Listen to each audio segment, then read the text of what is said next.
Rien ne va plus entre la Société des traversiers du Québec et ses syndiqués qui viennent d'adopter à 91 % un mandat de grève en prévision de la prochaine saison.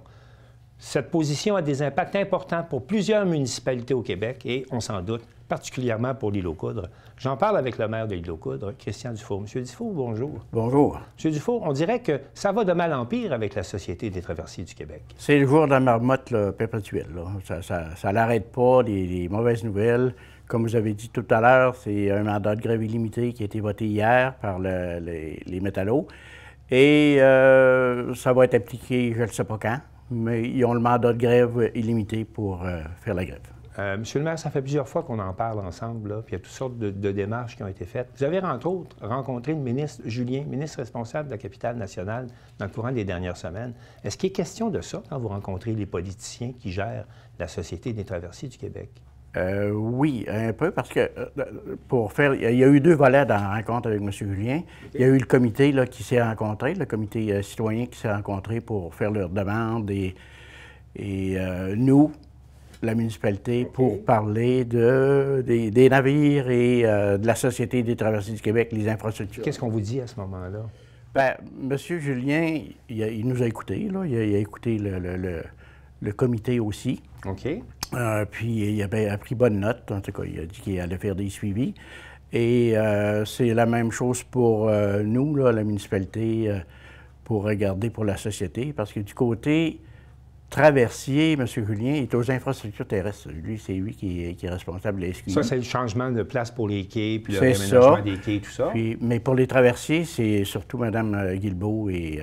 que vous avez également déjà rencontré sur Non, le sujet? moi, je l'ai pas rencontrée. Elle a été rencontrée par la Société des traversiers, Mme Guilbeault et Mme Bourasson, qui ont rencontré là, pour parler des enjeux, surtout quand ils ont annoncé le déplacement du quai qui était rendu à 1,2 milliard. Oui.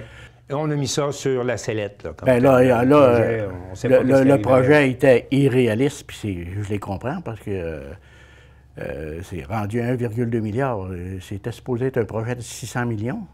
Qu'est-ce qu'ils ont mis? On ne sait pas. Je ne suis pas capable d'avoir Est-ce qu'ils réussiront à trouver l'argent? Ils ont de la misère à trouver de l'argent pour un stationnement à Montréal pour construire un nouvel hôpital? Là, c'est certain que c'est un enjeu économique très grand. Revenons quand même sur les impacts là, du traversier. Là. Au fil des ans, il semble que la situation ne s'améliore pas. Ça s'aggrave d'année en année, mais surtout, ça crée un effet d'entraînement où les gens ont de plus en plus peur d'aller à l'île aux Coudres parce que, coudonc, le traversier va-tu fonctionner? Le traversier ne fonctionnera-tu pas? Dans les 5 dernières années, vous avez perdu en moyenne 10 000 visiteurs par année. Ça, c'est moins 50 000 sur 5 ans. Oui, qu'est-ce que ça a comme impact, ça? Qu'est-ce que ça crée dans votre île? Bien, ça crée une dévalorisation socio-économique terrible parce que quand les gens ne viennent pas chez nous, là, toutes les boutiques, les visites au moulin, même les hôtels, les restaurants, moins il y a de monde, ça diminue là, tout le temps. Est-ce que vous corroborez ces chiffres-là? Il y a moins de 10 000 au moins par année? Puis moi, je vous dirais plus, là, parce que on regarde les chiffres de la Société des traversiers du Québec. Ça, c'est les chiffres du Charlevoisien, on va le dire. Là. Oui, ben, c'est bon, là, c'est correct. Mais parce qu'en regardant les chiffres de la Société, ils se rattrapent avec les autres mois. Donc, mais l'impact, là, durant la saison estivale, où c'est là que c'est le majeur pour nous. Ce serait plus important que ça. Oui, c'est plus important que ça, oui. Qu'est-ce qu'une municipalité peut faire face à ça? Depuis 5 ans, là, ça recule, la situation n'est pas réglée, c'est toujours pas réglé. Qu'est-ce qui vous reste à faire, M. le maire? Bien là, on rencontre comme vous avez dit, on essaie à jaser avec le ministre, puis du côté négociation, la municipalité, on ne peut rien faire non plus. On peut pas, on peut juste insister à dire que, puis déclarer qu'est-ce qui se passe, pourquoi que ça ne négocie pas, pourquoi... Puis on entend les deux côtés de la médaille aussi. Le syndicat dit qu'ils n'ont pas de mandat, la société dit des raisons qui sont pas... On sait qu'il y a une plainte qui a été déposée au tribunal du travail aussi, parce qu'on accuse le gouvernement de ne pas vouloir négocier adéquatement. De mauvaise foi, c'est ça? Oui, c'est ça. Puis, comment se positionnent vos insulaires? Vous devez commencer à en avoir ras-le-bol. Ah non, on est vraiment tannés, là, parce que là, c'est l'insécurité totale de ce qui se passe puis de ce qui s'en vient avec ce qui est annoncé. Là. Mais là, vous avez 2 bateaux pour cet été. On a 2 bateaux pour cet été. Bon. On a le Joseph Savard, oui, puis le Radisson. Bon, parce que vous savez que le Félix-Antoine Savard, le navire qu'on a là présentement, qui est notre navire fiable, oui, s'en va en réparation majeure parce qu'il faut qu'il... C'est son 5 ans, là, il faut qu'il aille absolument en cale sèche. Puis là, vous en avez un autre qui arrive. Là, le Joseph Savard est supposé s'en venir. Il est sorti de cale sèche hier pour une réparation qui avait eu un bris l'an passé. Mon inquiétude, c'est que ce bateau-là, ça fait 5 ans qu'il est en rénovation puis il est supposé être prêt. Mais c'est un bateau avec une nouvelle technologie. Il n'a pas été utilisé là, pour le faire marcher, pour le faire fonctionner, pour quotidiennement, parce qu'il arrive tout le temps des bris. Là, donc, en plus de la grève, vous craignez pour les traversiers? Oui, je crains pour le service du Joseph Savard, qui va être le navire principal, oui, que si lui, il manque, là, donc... avec quoi qu'on va traverser les vannes? Bien justement, M. le maire, la question est là. Que ce soit en cas de grève ou en cas de bris de traversier, c'est quoi les services essentiels qui sont garantis à votre municipalité par le gouvernement? Les services essentiels sont garantis par le tribunal administratif Et ça représente quoi en point de vue des traversiers? Ça, c'est une entente qu'il peut avoir. Tu sais, comme cet hiver, là, on avait des bateaux aux 2 heures, parce que ça a été négocié. Mais les services essentiels... Pour le transport médical, les ambulances, oui, ça, c'est 24 heures sur 24. Il y a tout un équipage qui va être disponible pour faire le transport médical. Mais pour le service normal, ça va être... Les citoyens et les visiteurs? Les citoyens et les visiteurs, c'est un service interrompu. Ils peuvent dire, bon, ben on va faire les bateaux du matin 7, 8, 9. Après ça, on va être 4 heures sans traversier. Un autre plus tard. Ça marche pas, là. Même pour nos insulaires à nous, là, on n'est pas capable de sortir comme on veut, puis rentrer comme on veut. Là. Il faut... On se croirait revenu au temps du canot à glace. Presque. Savez-vous que... On exagère quand même. Oui, on exagère, mais on revient, je vous dirais, là, dans le temps qu'on avait Trois-Rivières, les vieux bateaux là, qui marchaient à la marée l'hiver, là, on est quasiment rendu là, en plein été. Ça va pas bien. Monsieur le maire, on voit bien qu'avec l'état des traversiers, si jamais le feu prend à l'île aux Poudres, il va falloir que vos pompiers soient autonomes. Comment ça se passe avec la question du regroupement des services incendie? Bien oui. Parlez-moi un peu de ça. Bien là, ça va bien parce qu'on a fait venir M. Lalonde d'Icarium parce qu'il y avait beaucoup d'interrogations du côté des pompiers et du côté... Parce que si le feu prend à l'île, vous n'aurez pas de l'aide du continent, là. Non, mais on est quand même assez autonome. Là. Oui, bien, ça prend un feu majeur là, pour... Alors, qu'est-ce que ça représente, la fusion des services pour vous? Bien, la fusion des services, c'est pour un regroupement pour les services. Comme chaque municipalité là, sur le continent, il y a une réalité. Hein. Puis nous autres, à l'île aux Poudres, on a une grosse réalité, c'est qu'on est isolés. Donc, qu'est-ce qui a été décidé? On a fait une résolution pour rentrer dans le regroupement, puis aller voir pour aller voir des ententes, pour être capable d'adapter ce regroupement, puis les offres qui sont à faire par la municipalité de Baie-Saint-Paul ou la ville de Baie-Saint-Paul. Qu'est-ce qu'on peut aller chercher là-dedans? Parce qu'il y a beaucoup d'affaires, nous autres, on est autonome chez nous à l'île. Donc, c'est surtout du côté administratif, parce que avec tout ce qui est demandé maintenant par le gouvernement, OK, les donc lois, vous pourriez avoir du soutien pour... On pourrait avoir du soutien là-dessus. La formation? La formation. Les équipements, l'achat en commun, ça vous intéresse-tu? Oui, l'achat en commun, ça nous intéresse. OK. Mais nous autres, c'est quoi votre particularité, vous autres? Nous autres, la municipalité, c'est qu'on veut garder le service d'incendie là, pour nous autres. On ne veut pas être géré par Baie-Saint-Paul, mettons. Là. On veut...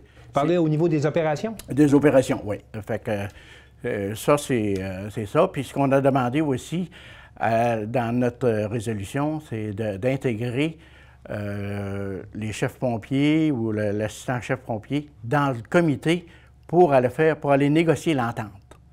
Parce que moi, je suis maire, mais je ne suis pas pompier. Là. Comme ma directrice générale est directrice générale. Donc, la directrice générale est nommée. Puis, on veut faire soit ça rentre dans le même comité ou faire un comité à part. Avec les pompiers. Avec les pompiers. Puis je pense que les autres municipalités vont être d'accord avec ça aussi. Mais vous avez quand même clairement indiqué que vous poursuiviez la démarche avec les municipalités de la région. Oui, notre lettre d'intention est partie. Notre résolution d'intention est partie pour participer à ça. En terminant, parlons un peu de ce qui s'en vient cet été. Le parc du Bout-en-Bas, la pointe du Bout-en-Bas, qu'est-ce qu'on aura là cet été? Le parc du Bout-en-Bas, le financement est tout réglé. Oui. Là, les plans pour le stationnement sont commencés, ils vont être prêts bientôt. On va commencer. Donc, le stationnement va être fait cet été? Bien, en tout cas, on espère. Il va commencer, c'est sûr et certain. Puis l'aménagement? L'aménagement, tous les bancs, tous les plans des bancs, la quincaillerie, là, pour la chose, ça s'en vient aussi. C'est quand même un dossier assez chargé. Là. Donc, et ça, vous pensez être en mesure de l'ouvrir officiellement cet été? Avec l'ensemble des aménagements? Oui. Le parc, il va être ouvert. Là, mais avec les aménagements réalisés? Oui, on va essayer, oui. Puis ça s'en vient vite. Là. Donc, il nous reste... notre architecte nous a dit que dans une semaine, on devrait avoir les plans pour tous les bancs puis toutes les affaires. Ça fait qu'on va...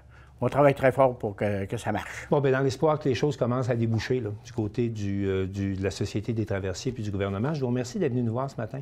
Bon, bien, merci aussi. Et puis, on se reprend. On va revenir vous voir. On fera le point. Merci beaucoup. Merci beaucoup.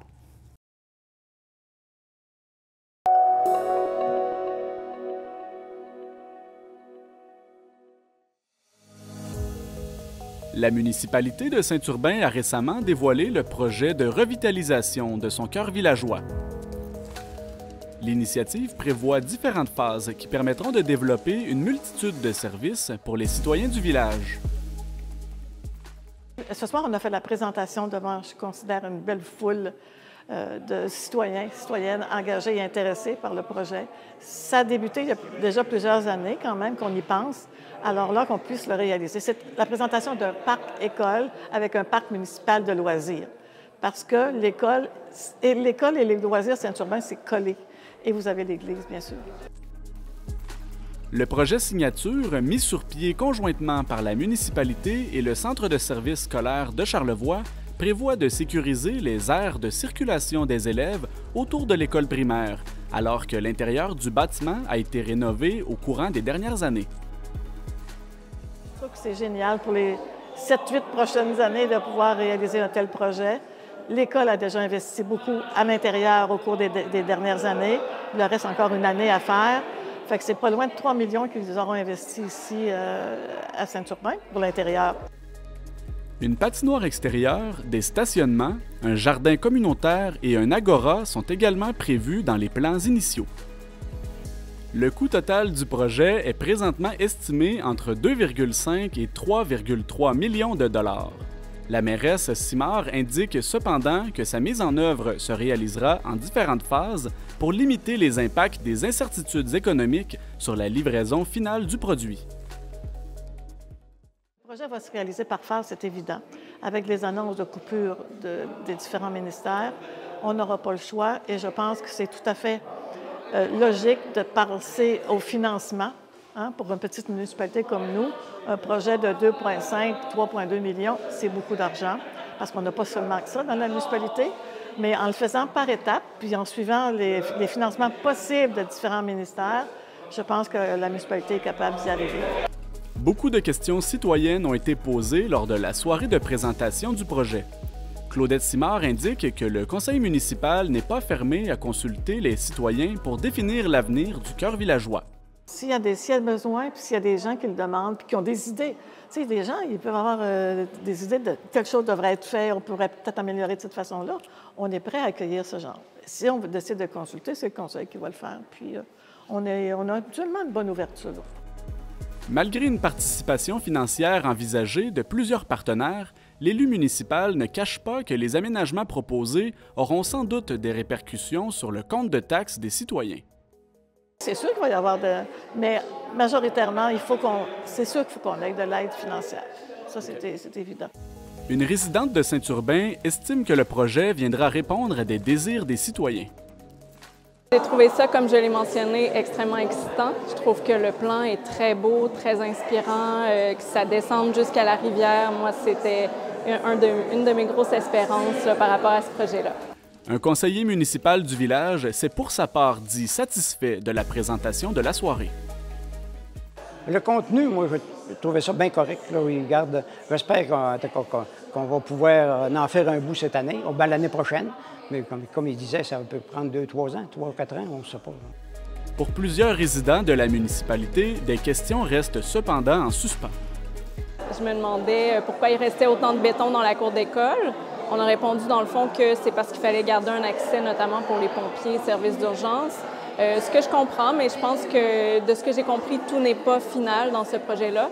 Donc, je trouve que ce sera important qu'on continue de s'impliquer en tant que citoyen pour s'assurer que, quand même, on verdisse autant que possible tous les espaces puis qu'on respecte l'environnement. À savoir si le projet de revitalisation représente un legs politique, Claudette Simard souligne qu'il est le résultat d'un travail de longue haleine réalisé en équipe. Moi, je suis tellement fière de ça, t'as pas idée? Je disais tantôt que j'avais des frissons, mais oui, c'est vrai. Ça me fait tellement bien. Puis c'est pas moi qui l'ai fait, c'est pas moi qui l'ai réalisé. Là. Le conseil municipal y a pensé. Puis on a eu l'appui de nos employés qui ont travaillé là-dessus. Et l'école s'est ajoutée à ça. Écoute, on ne pouvait pas souhaiter mieux. L'échéancier estimé à ce stade pour l'inauguration officielle des aménagements est prévu pour l'année 2028.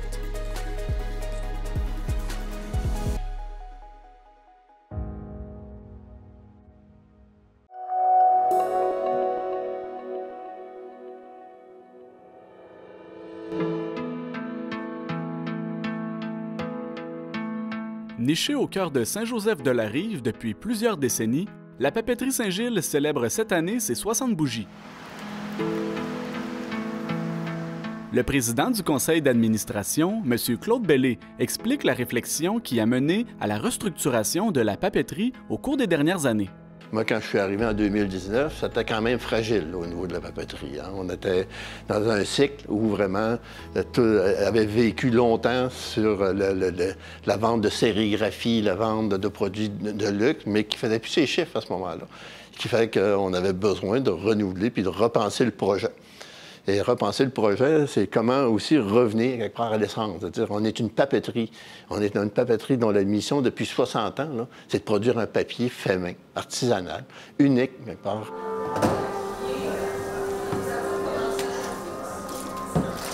M. Bellé soutient que le papier artisanal, qui est produit majoritairement à partir de coton, demeure encore à découvrir pour de nombreux Québécois.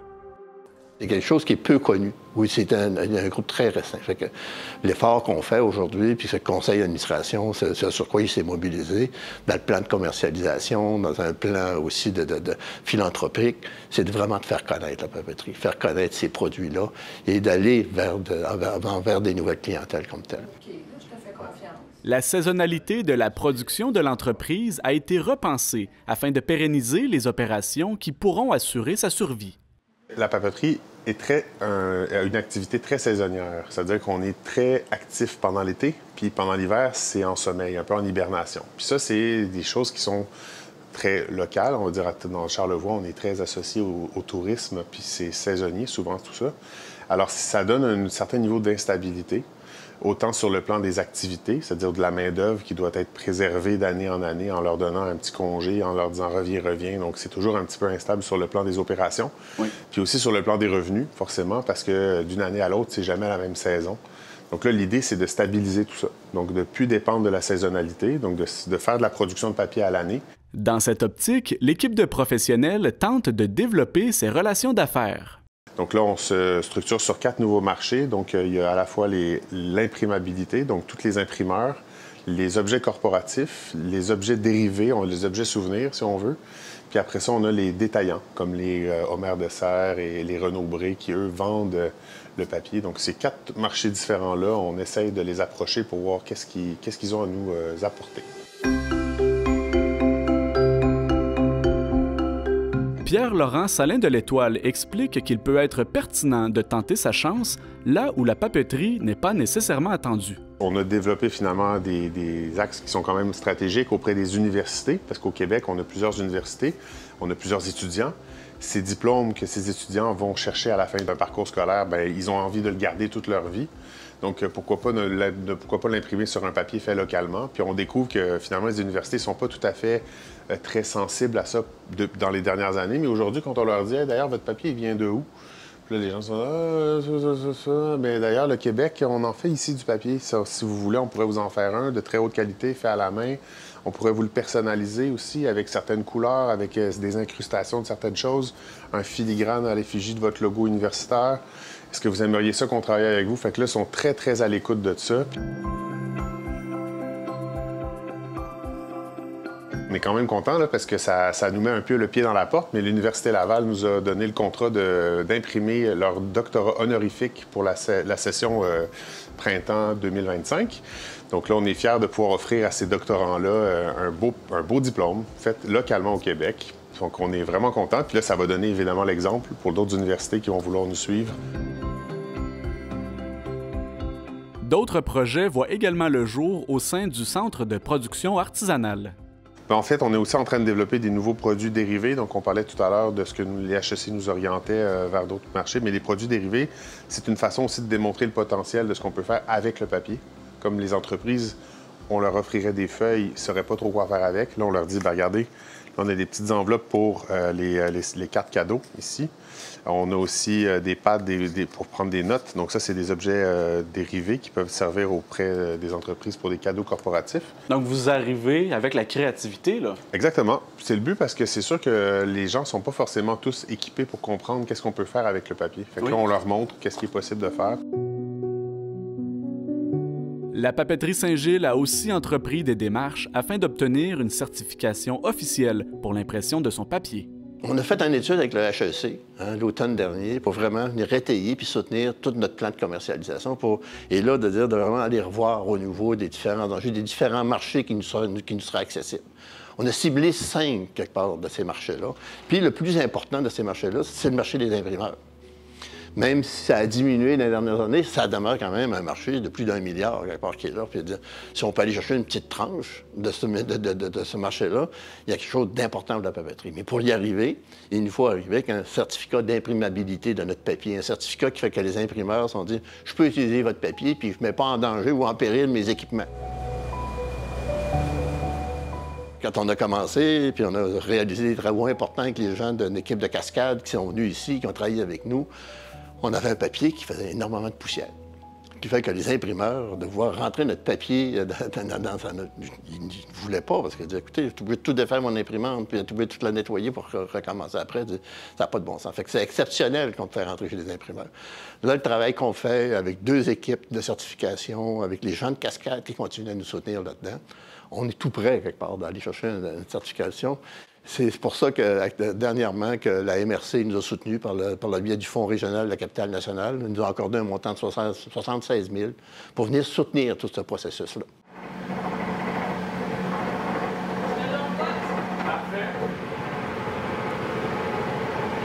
Marianne Fourcaudeau, coordonnatrice de la boutique, soutient toutefois que la hausse attendue de la production ne viendra pas affecter les caractéristiques du papier emblématique. Je veux rassurer tout le monde. En fait, depuis qu'on parle de commercialisation, les gens qui en ont entendu parler, il y a des gens, des amoureux du papier qui se disent « Mais là, allez-vous perdre votre essence? Allez-vous commencer à faire du papier commercial? » Non. Premièrement, on le fait toujours à la main. Même des papiers un peu plus standardisés n'arriveront jamais à être complètement... ils ne seront jamais plates, là, parce que tout est fait à la main, à l'unité. Et aussi, ça nous permet de penser qu'il va y avoir une commercialisation qui nous fait une entrée d'argent un petit peu plus stable, va nous permettre aussi de continuer à développer des choses intéressantes. Puis récemment, j'ai une belle complicité avec les papetiers. On a expérimenté avec de la quenouille, on a expérimenté avec d'autres couleurs. Puis ça, pour faire des petites gammes de produits qui vont être disponibles juste à petite échelle, en boutique, à la main, du début jusqu'à la fin. Cette partie-là, c'est parce qu'on veut la garder, c'est parce qu'on veut continuer à innover sur place que l'autre volet, on pense, va essayer de nous stabiliser un peu là-dedans. Marie-Dominique Beaulieu, administratrice de la papeterie, est chargée des célébrations du 60e anniversaire de l'organisation. Elle explique qu'un brunch hommage philanthropique sera organisé le 21 septembre prochain à l'hôtel Le Germain de Baie-Saint-Paul pour souligner ce tournant important. On veut vraiment rendre hommage. Hein? C'est 60 ans. C'est un patrimoine aussi, il faut le dire, c'est un patrimoine bâti. On est dans cette belle petite école qui a été rénovée grâce à une première campagne philanthropique et des subventions, mais c'est un patrimoine culturel. Monseigneur Savard était un écrivain. Vous êtes ici, vous voyez les tableaux, on écrit de la musique sur du papier. Puis c'est aussi justement un savoir-faire. On est la seule maintenant papeterie artisanale au Canada, en fait, même pas au Québec. Alors c'est quand même quelque chose.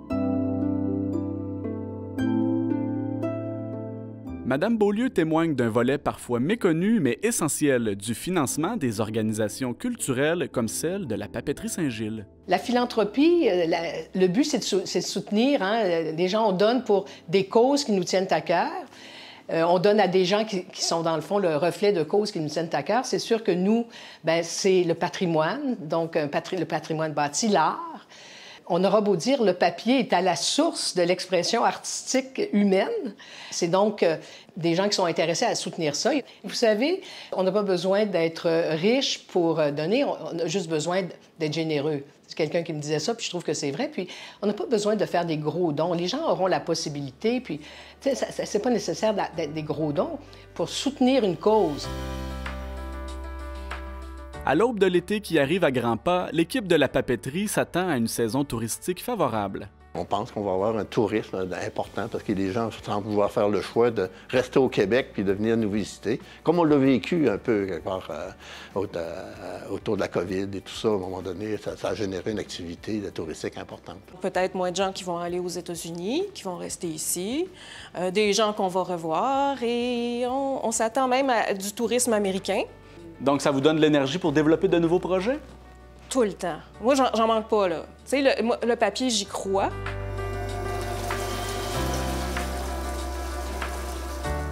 La coordonnatrice estime que le papier ne pourra jamais effacer complètement la technologie, d'où la mission de valorisation de la Papeterie Saint-Gilles. Ça évoque un romantisme et aussi une sensualité, un ancrage dans les sens, c'est incarné. Qu'il y a des gens, on en manque, on le sent ce manque-là. On se sent un peu trop connecté autrement, déconnecté de la matière.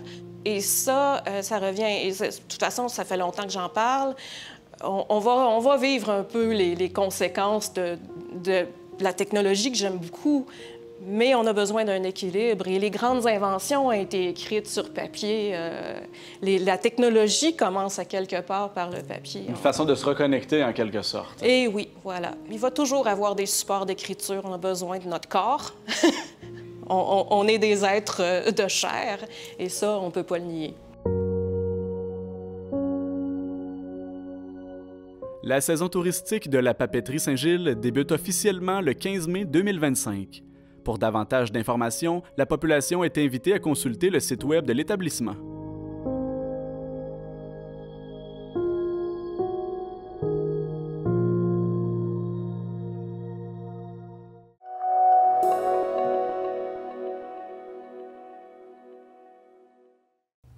L'été arrive à grands pas dans Charlevoix et il y a plusieurs programmations qui sont lancées. Dans les présentes semaines, aujourd'hui, on reçoit la directrice générale du Musée d'art contemporain de Baie-Saint-Paul, Mme Gabrielle Bouchard. Bonjour Gabrielle. Allô. Merci d'avoir accepté notre invitation. Ça me fait grand plaisir d'être ici. Tout d'abord, vous lancez un duo d'expositions sous la thématique de Fables cette année. En quoi consiste ce duo d'expositions-là? C'est super intéressant. En fait, dans le fond, on avait une exposition. Il y a un collectionneur qui a acheté 100 œuvres qui ont été faites en gravure par Marc Chagall. Marc Chagall, c'est un artiste biélorusse qui a été naturalisé français. Très connu, là. Hyper connu. C'est un des grands peintres internationaux. Il a fait très peu de gravures. Puis, il a reçu une commande, un moment donné, dans sa carrière, de faire la représentation de 100 différentes fables de La Fontaine en gravure. Puis le collectionneur, qui est Marc Bellemare, a acheté ces gravures-là, en a un exemplaire de chacune, puis il nous les prête cet été pour qu'on les présente. Puis on trouvait ça hyper intéressant parce que, tu sais, les fables de La Fontaine, c'est quelque chose qu'on apprend quand on est jeune, souvent. Ben oui. Mais ça représente, tu sais, les adultes auraient intérêt à les relire une fois de temps en temps parce que c'est des morales, c'est comment bien agir en société. Tu sais, ça parle de justice, ça parle de droitesse, ça parle de plein de choses que des fois on oublie quand tu es rendu plus vieux. Mais c'est ça, fait que c'est toute la représentation de 100 différentes fables de La Fontaine qu'on va avoir. C'est des œuvres hyper rares et super intéressantes. C'est plein de détails, c'est vraiment des super belles œuvres. Puis, ben, tu sais, dans les dernières années, entre autres l'année dernière, j'avais fait un parallèle d'un artiste plus moderne avec une artiste plus contemporaine. Les faire dialoguer. Exactement. J'aime quand même bien ça, comme on a là maintenant avec les Sœurs Bolduc puis Roula Partenio. J'ai du fun à réfléchir comme ça. Donc, j'ai invité Carole Ouegnaud, qui est une peintre, qui est une de nos grandes peintres au Québec, honnêtement. C'est une artiste de plusieurs, peut-être une quarantaine d'années de carrière. Oui. Puis, mais dans les 20-25 dernières années, elle s'est penchée sur les fables de La Fontaine elle-même. Elle a étudié les œuvres qui ont été faites par Chagall. Elle les a jamais vues en vrai. Donc, c'est la première fois en plus qu'elle va les voir en vrai. Puis elle, mais ça se traduit en tableaux, en très, très grands tableaux. Puis ça va être un peu des citations visuelles qu'elle utilise pour créer ces tableaux. Donc, elle va étudier des œuvres du 18e siècle où est-ce qu'il va y avoir un lièvre, par exemple. Elle va aller il va y avoir un dessin d'enfant, il va y avoir une illustration. Fait que, tu sais, elle va vraiment jouer avec les codes pour créer des œuvres. Puis, encore une fois, ces œuvres, mais elles sont basées sur les fables de La Fontaine. Fait qu'on est vraiment dans l'univers de la fable, dans la narration. C'est un peu merveilleux aussi, tu sais, c'est des animaux qui nous parlent, donc je pense que ça va... Fantastique. Exactement. Est-ce qu'on n'utilise pas un peu cette année l'art au musée de Baie-Saint-Paul pour réfléchir sur le civisme? Un peu quand même, mais tu sais, les fables, c'est beaucoup ça, c'est comment être avec les autres. Puis, bien, c'est aussi quand tu es au musée, bien, c'est te laisser apprendre des choses, de te laisser être, te laisser surprendre aussi. Fait que les fables, c'est un peu ça qui nous apprennent, tu sais. Retour de la Placette des Jardins cette année pour une deuxième édition. Oui. Qu'est-ce qui reste? Qu'est-ce qui change? Auront-on droit à de nouvelles nouveautés? Oui. On est toujours dans la nouveauté, nous autres. Donc, dans le fond, l'espace va changer un peu, pas beaucoup. Le rose va être encore là, mais il va être complété d'autres couleurs. OK. Puis, ça devient, tu sais, c'est vraiment notre lieu principal de médiation pour nous. Donc, du mercredi au dimanche, il va y avoir des activités de création comme on avait l'année dernière. Là, ce qu'on a vraiment voulu cette année, c'est comme standardiser nos propositions. Parce que l'année dernière, c'était « Oups, là, il y a quelque chose ce soir. Oups, là, tu sais, c'était plus aléatoire. » Fait que là, on a les mercredis placettes party. Les placettes party, dans le fond, c'est qu'on a contacté des producteurs de la région, des restaurateurs, puis même s'il y a même des organismes qui voudraient prendre la placette, se l'approprier pour une soirée qui leur ressemble. À tour de rôle. À tour de rôle. Donc, ça va être, on a déjà la microbrasserie qui va venir faire une soirée, on a Menot, les Faubergers vont revenir pour une soirée. Fait que, tu sais, c'est un peu, puis ils peuvent se mettre ensemble si, par exemple, deux producteurs voulaient se mettre ensemble, tout ça. Mais c'est vraiment cette question-là, bien, c'est le MAC BSP invite, tu sais. Fait que ça fait des soirées qui vont toujours avoir des couleurs différentes parce que c'est à la couleur de chacun qui va prendre l'espace. Puis, bien là, les jeudis reviennent avec les jeudis 5 à 7 créatifs. Où est-ce qu'on va faire du modelage, on va apprendre à faire du papier, on va faire de la reliure. Fait que, on sort le musée à l'extérieur. Encore une fois, exactement. Fait que, tu sais, 2 jours, on va avoir du mercredi au dimanche des activités sur nos grandes tables là, et tout. Mais là, c'est vraiment les 2 choses principales qu'on rajoute. Puis, mais les samedis matins, un samedi sur 2 environ, ça va être les matinées douces. Puis c'est vraiment pour les enfants. Puis on a fait des invitations, encore une fois. Donc, il y a, entre autres, Saria Bazin qui va venir faire un atelier de théâtre pour les enfants. On va avoir le Festival Charlevoix Danse qui vont venir faire une matinée pour les enfants aussi. Fait que, tu sais, on veut que cet espace-là, les gens puissent se l'approprier et pas juste pour le musée. Très multidisciplinaire également. Complètement. Puis, ben, tu sais, cette année, on n'a pas une offre de restauration sur place tout le temps. Oui. Puis le but, c'est que les gens, encore une fois, se l'approprient en allant s'acheter un sandwich, un croissant, quelque chose, puis hop, on va avoir des tables, des chaises, les gens s'installent. Fait que, tu sais, vraiment plus de type place publique. Là. En parlant de place publique, vous lancez une première œuvre publique éphémère cet été. En quoi ça va consister? En fait, c'est l'idée que, tu sais, la placette, on veut que les gens, oui, fassent de l'art, mais qu'ils puissent en consommer aussi. On a nos panneaux photos qui sont là, mais on voulait aller une coche plus loin, d'avoir une œuvre vraiment faite pour cet espace-là. Donc là, l'œuvre, c'est Pierre et Marie, qui sont des artistes qui vont participer au symposium aussi. Fait que, on va les voir beaucoup dans l'été. Puis, ben, il va avoir le mot « futur » écrit sur le toit de l'école. OK. Fait que c'est une grosse installation qu'on fait. Puis c'est un peu pour se dire de comment occuper l'espace, comment avoir une présence autrement que juste des œuvres dans le musée. Bien, on veut mettre des œuvres ailleurs, puis bien, vu que l'école, tu sais, la cour, tout ça, bien, les gens qui vont au festif vont voir cette œuvre-là sur le toit du musée, de l'école, du pavillon. Oui. Puis on va aussi avoir à côté, bien, comme sur le toit qui est comme plus bas, il va y avoir une grande allumette de type, tu sais, les bonhommes des concessionnaires là, avec du vent qui font bien, ils en font faire une custom qui est une allumette à côté. Fait que, tu sais, mais en même temps, tu sais, c'est très ludique, mais c'est toute cette question-là que notre futur, il est un peu en train de fondre. Il est un peu en train de... On n'est pas sûr qu'il va bien, là. Tu parles d'incertitude. Va venir un peu plus tard au mois d'août la nouvelle édition du symposium. Vous avez cette année une thématique basée sur la rencontre. Complètement. En fait, on revient à l'essence même du symposium. On aurait pu ne pas avoir de thématique. Tu sais, c'est une thématique non thématique, puis c'est pour ça que sur notre affiche, la rencontre n'est pas écrite, parce que le symposium, c'est la rencontre. C'est les gens qui viennent rencontrer le public, qui viennent rencontrer les artistes, être en contact directement avec la création. Donc, on voulait vraiment revenir au début, puis, bien, on voulait s'enlever le plus de barrières possible. On voulait essayer des choses. L'année dernière, on avait commencé en ayant des conteneurs au quai. Oui. Ben là, c'était un peu loin. T'sais, les gens ne pouvaient pas nécessairement tout le faire dans une seule marche parce que peut-être tu ne veux pas prendre ton auto, tout ça, c'est plus long marcher. Bon, fait que là, on va s'étendre dans la ville, mais plus dans le centre-ville. Oui. On va avoir un artiste qui va travailler dans un appartement sur Saint-Jean-Baptiste où est-ce que les gens vont pouvoir rentrer dans l'appartement puis il va peindre tous les murs au complet.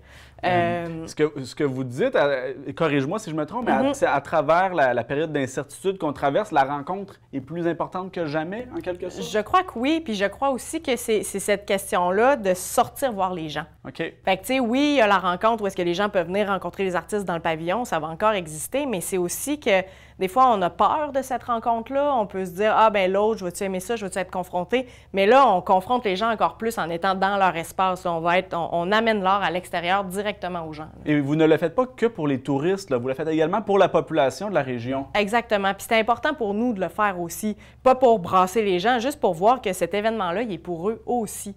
Puis bien, c'est pour ça qu'on a choisi une des artistes, entre autres, dans la cohorte.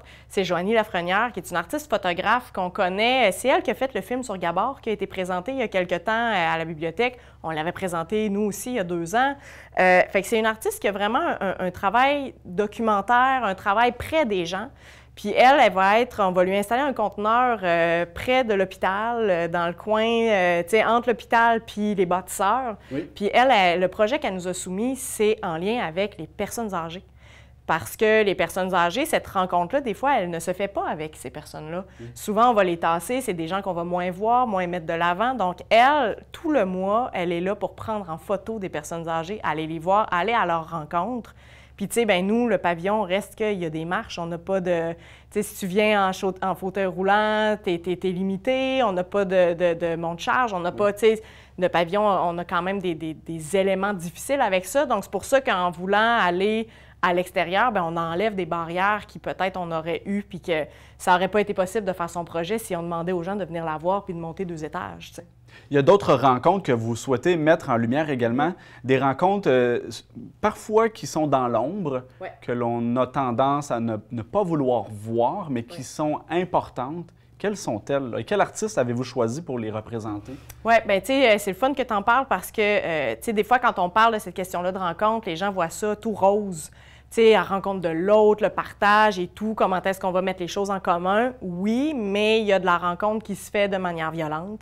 Il y a de la rencontre qui se fait de manière non invitée, tu sais, où est-ce que les gens ne sont pas ouverts à recevoir l'autre. Et puis, on a un artiste qui est originaire de la République démocratique du Congo, Marcela Nkolo, qui, lui, il travaille il va faire des masques, en fait, avec des objets récupérés, trouvés et tout. Mais c'est des masques, c'est une réappropriation de symboles culturels qui ont été pillés par la Belgique quand la Belgique a envahi le Congo dans les années, je ne pourrais pas te dire exactement, mais genre 1400-1500. Puis, bien, c'est des masques qui se retrouvent maintenant dans des musées d'ethnologie, dans des musées européens. Oui. Mais, tu sais, toute cette question-là d'appropriation culturelle, c'est une question qui est très, très importante. Mais on ne voulait pas faire comme si que ça n'existe pas, puis que nous, on est juste dans la rencontre belle et « Ah oui, je suis ouvert à l'autre ». C'est pas tout le monde qui est ouvert à l'autre. Fait que c'était important pour nous de parler de la rencontre d'une manière négative aussi, une rencontre forcée, imposée. Donc, entre autres, avec cet artiste-là, c'est quelque chose que ça nous permet d'aborder. Un dernier artiste que toi, tu es vraiment personnellement contente d'avoir été chercher cette année pour le symposium? Mais c'est sûr que je suis particulièrement fière de Nico Williams. Nico Williams, c'est un artiste autochtone qui fait du perlage. OK. Mais tu sais, il fait du perlage, il fait des feuilles de bingo en perlage. Il va refaire une boîte de Kellogg's en perlage. Fait que tu sais, il joue vraiment beaucoup avec les codes de la culture populaire. Puis il va venir pendant une semaine. C'est comme notre nouveau volet où est-ce qu'on a des artistes qui sont là juste une semaine, pas nécessairement tout le mois, mais sont là vraiment pour être là avec le public. Puis il vient avec ses collègues perleurs. Ils vont être 4, 5 à perler dans la placette, puis les gens vont pouvoir venir les rejoindre, voir tout ça.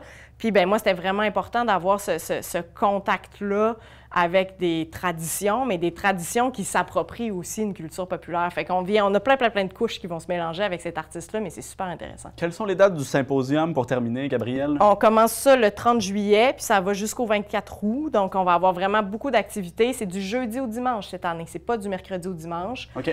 Donc, on a une journée de moins, mais on ouvre plutôt à 10 h le matin. Donc, ça finit qu'on est ouvert le même nombre de temps, là, mais ça va être du jeudi au dimanche, puis il y a vraiment plein d'activités, des 5 à 7 avec les artistes. On va enregistrer des balados aussi pour avoir accès plus à toute la démarche des artistes, à tout le jus qu'ils ont à nous donner aussi. Absolument. Fait qu'il y a plein de nouveautés, puis il y a plein de choses qui restent à annoncer aussi. Là, on n'a même pas tout dit. Fait que tout ça va apparaître sur les réseaux sociaux, sur notre site web là, dans les prochains temps. Merci beaucoup, Gabrielle Bouchard, d'être venue nous voir en studio et d'avoir accepté notre invitation aujourd'hui. Ça fait grand plaisir. Merci de m'avoir invité.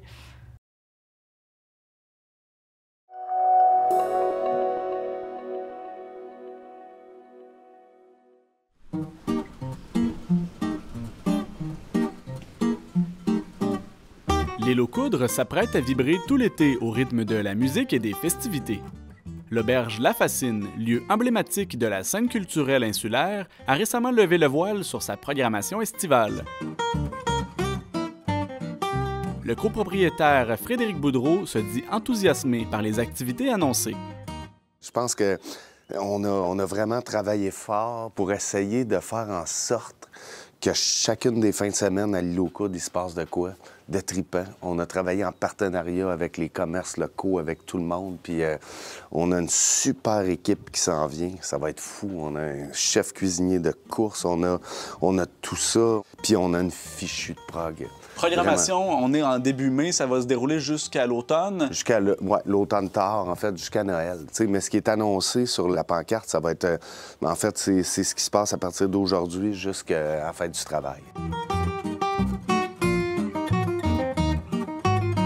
L'auberge accueillera plusieurs noms bien connus de la scène culturelle québécoise, tels que Tire le Coyote, Linda Lemay, Louis-Jean Cormier et Émile Bilodeau. Les artistes ont le goût de venir. Ils comprennent les réalités économiques, ils comprennent les réalités financières de ce qu'on fait. Puis, tu sais, quand Linda Lemay m'appelle, c'est voilà, ça me tente de venir jouer. Ça a été la première, Linda. Le premier show que j'ai booké, c'est Linda. C'était écœurant. C'est vraiment, pour nous autres, ça fait toute la différence. Puis on le sent fondamentalement que les artistes, ils ont envie de venir jouer à Fascine, puis ils ont envie de jouer. Puis ils ont envie que les gens viennent entendre ce qu'ils ont à raconter. C'est le mandat premier de la Fascine.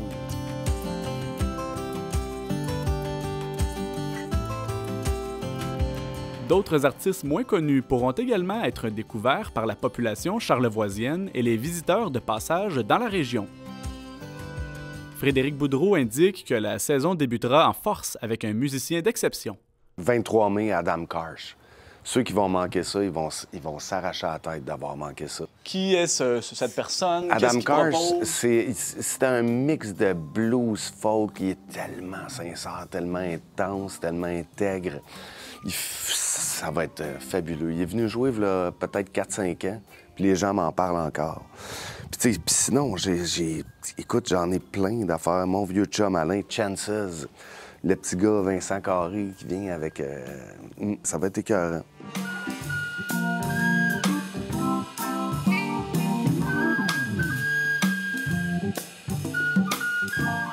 D'autres événements seront également organisés sur le site de l'auberge pour animer l'île tout au long de l'été.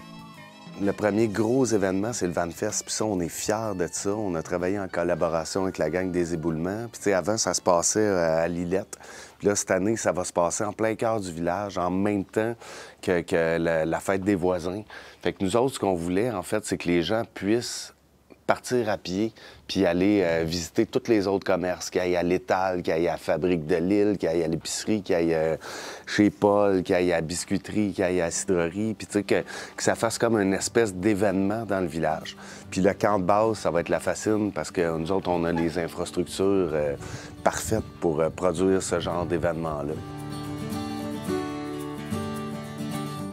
Frédéric Boudreau soutient que le milieu d'affaires de l'île aux Coudres travaille en étroite collaboration pour la venue de l'été 2025. Nous autres, on a l'hébergement, puis il y a ici à l'auberge, mais il y a plein d'hébergements à l'île aux Coudres.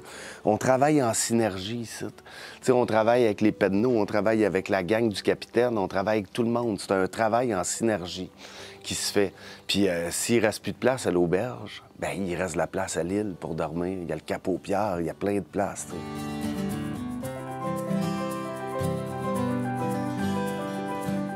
Le copropriétaire s'estime chanceux d'avoir une équipe forte qui l'appuie dans l'ensemble de ses projets. Ma chum Cynthia, ma blonde, n'est pas dans l'ombre. C'est elle qui maintient tout ça viable, parce que moi, je suis éparpillé. Elle est capable de structurer, de gérer avec les employés, elle est capable de donner sa couleur, de donner son humanité, surtout. Beaucoup. Donc, la force de l'équipe, la force de la famille aussi? Force de l'équipe, force de la famille. Tu fais pas ça tout seul. C'est pas Fred Boudreau qui la fascine. C'est ma pote, mes kids, puis la communauté. C'est ça qui maintient en vie la Fascine. L'Auberge La Fascine tient à remercier ses précieux partenaires financiers sans qui la programmation estivale ne pourrait voir le jour. Pour davantage d'informations, la population est invitée à consulter le site Internet de l'établissement.